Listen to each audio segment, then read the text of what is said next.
finances, investing, estate and retirement planning? Well, I went to school so you don't have to. Welcome to Finances and with Kathy and Jennifer. Welcome to Finances and.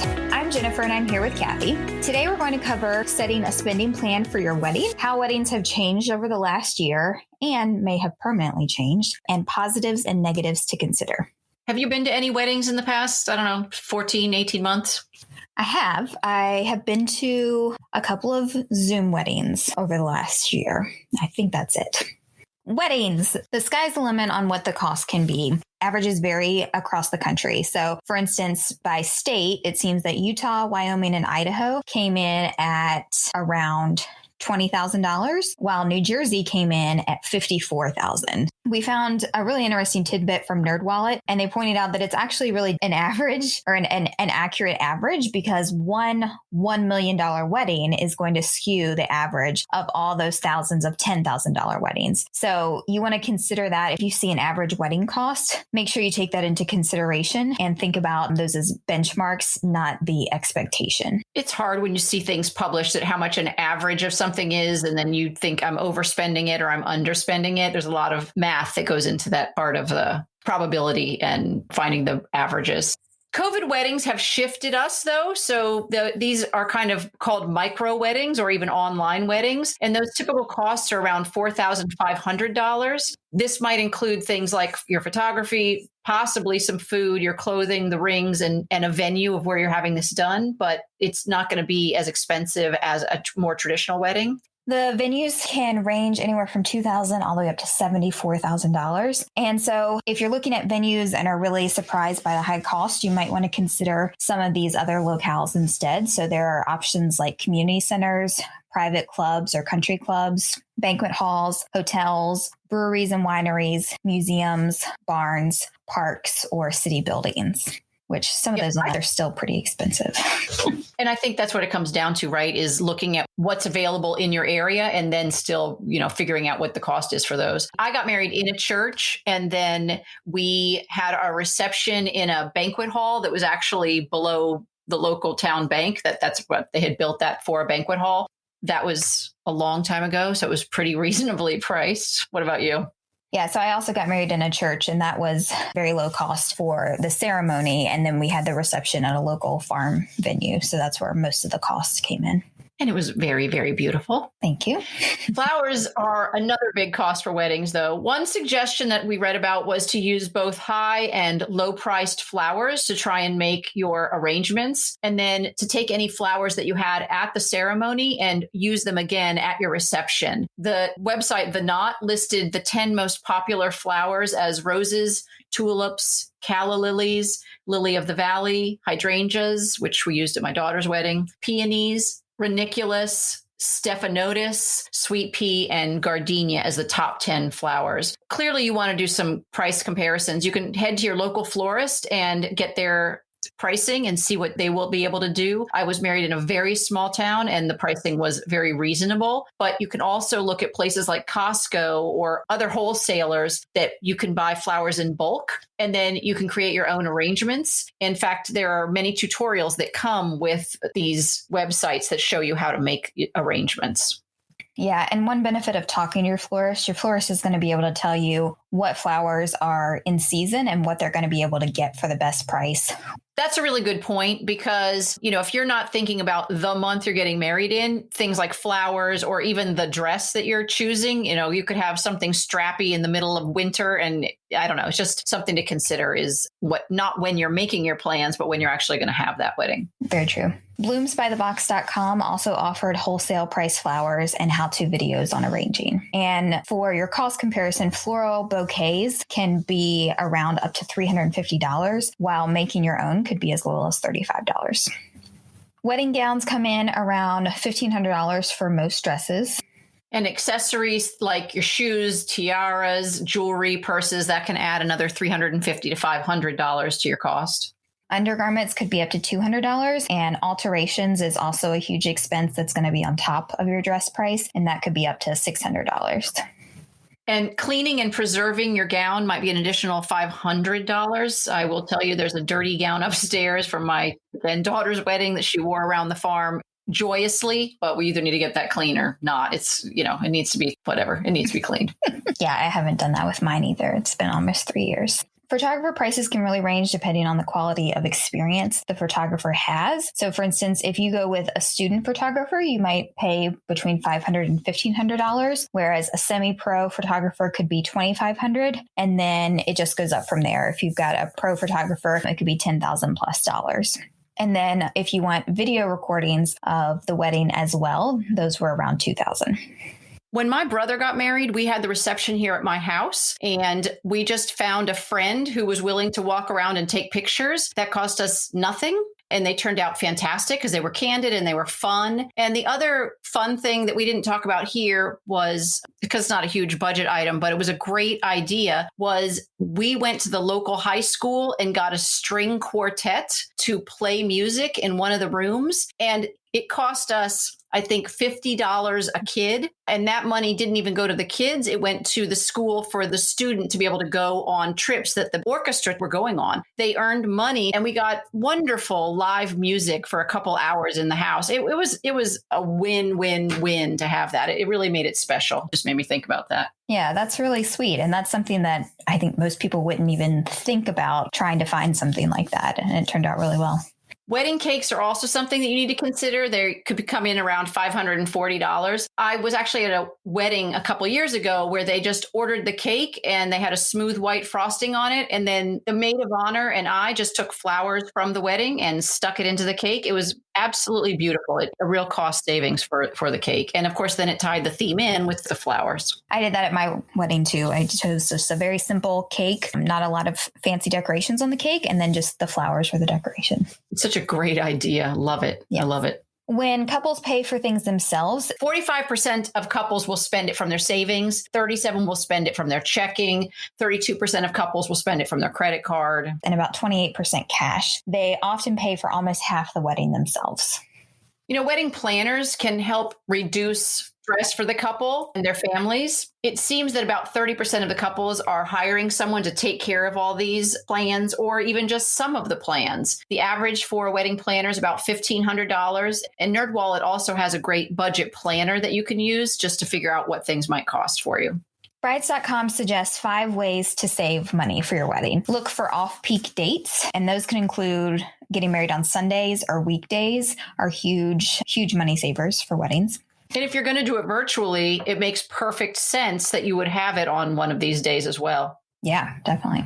They suggest not upgrading your choices. I'm guessing there would be a lot of opportunities to upgrade with whatever it is. And so just being mindful of that, and that you don't need to upgrade everything. It makes me think of food just off the top of my head. When they're offering, you can have certain hors d'oeuvres or you can have other certain hors d'oeuvres. Well, maybe get the high end cost and then the low end cost and compare how much it will be with all the upgrades and how much it will be with none of the upgrades. And then you can start picking and choosing those upgrades maybe more fiscally responsibly. Mm-hmm. Another tip from brides.com, they suggest snipping the guest list. That's easier said than done. That's always a difficult thing to do when you're planning a wedding and deciding who you want to invite. And when you have to start cutting down the guest list, it can be difficult, but also will save you money. Consider using a DJ or a playlist versus having live music.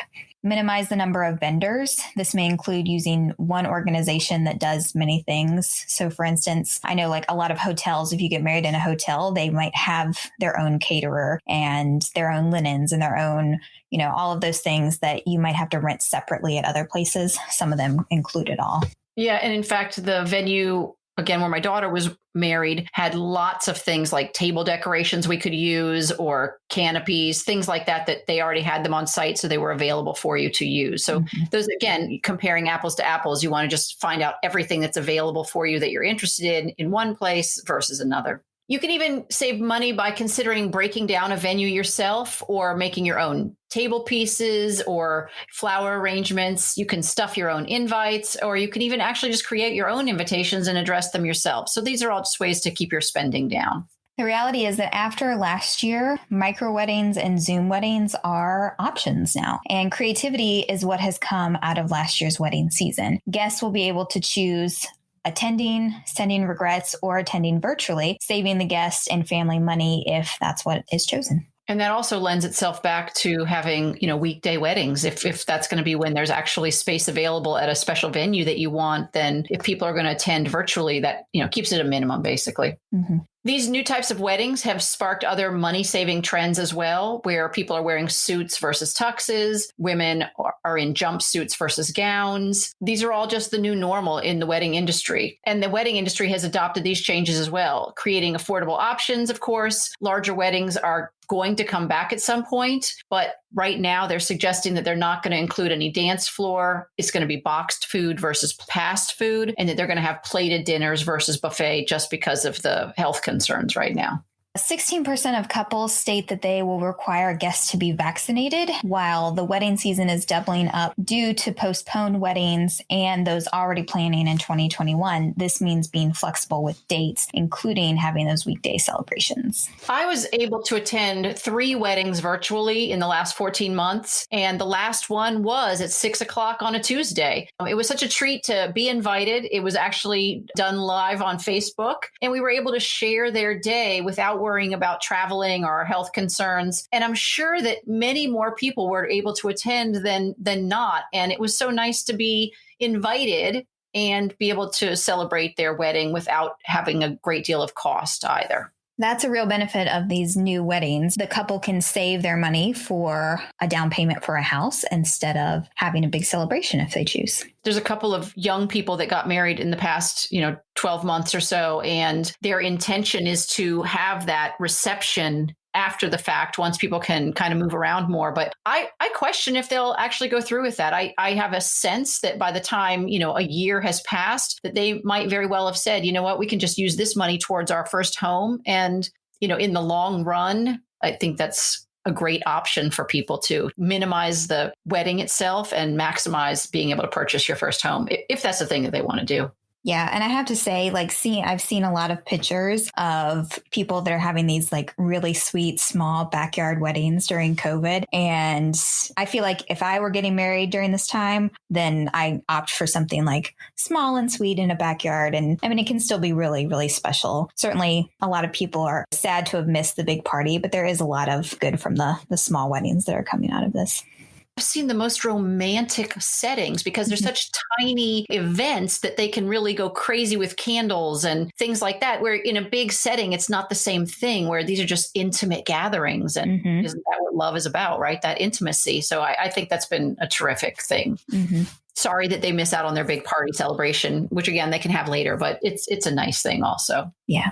Finally, you can also get wedding insurance. It may cover deposits for items, and it might even cover items that are lost or damaged, which might include things like your DJ, your photographer, the venue, your rings, your cake, or even your gifts. When I checked out insurance, it said that it was about $155 to $500, depending on the options of things that you wanted covered. Fanush Tarabi from So Money lists pros and cons for getting married. This is a little less romantic, but they are true statements all the same. The first is that you have a better chance of accumulating wealth by combining incomes and improving net worth. Married couples see an increase of wealth by 16% each year of marriage. This is something I heard a podcast on this. It was several months ago, but they were specifically interviewing this couple, and they chose to get married because of financial reasons. And they needed, one person had some high medical costs and they needed better insurance.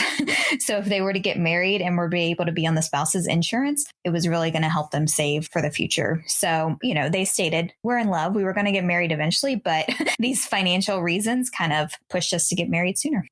You're so right.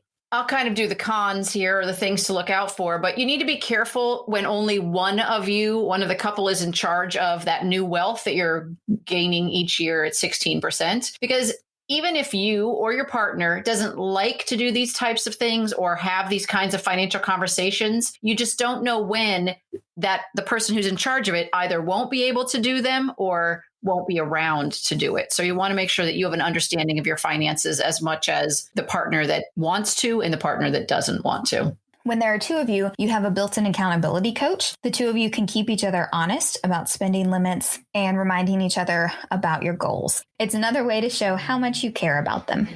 Money is, of course, the number one reason for divorce. And in one large study, it was found that we actually marry our financial opposites. This, of course, can cause trouble if a big spender marries a big saver. So keep that in mind before you say your I do's. Yeah, definitely have those discussions beforehand. If you become unemployed, you are able to contribute to your spouse's IRA. Whether you choose to stay home or have to stay home due to a layoff, your spouse can keep your retirement on track.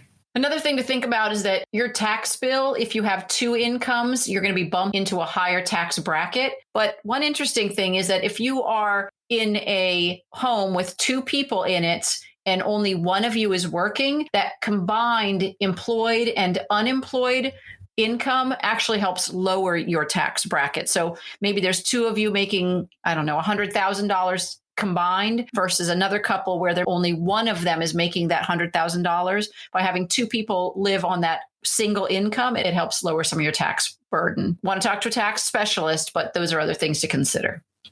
Married couples have choices on their healthcare plans and can choose what's best for their family. This includes 401ks and other employee benefits. You can also claim spousal Social Security benefits once your spouse files for their own and is at least 62. This is a huge win if you have not worked and contributed to your own Social Security savings or worked in low-paying jobs. So you're going to get some Social Security benefits based on your spouse's record of contributing to the system. Clearly getting married is rarely based on any of the things we've even mentioned today, whether it's the cost of the cake or what kind of benefits you're going to get. But you should definitely be aware of all of them as you're entering into this new stage and these new big financial choices that you're making.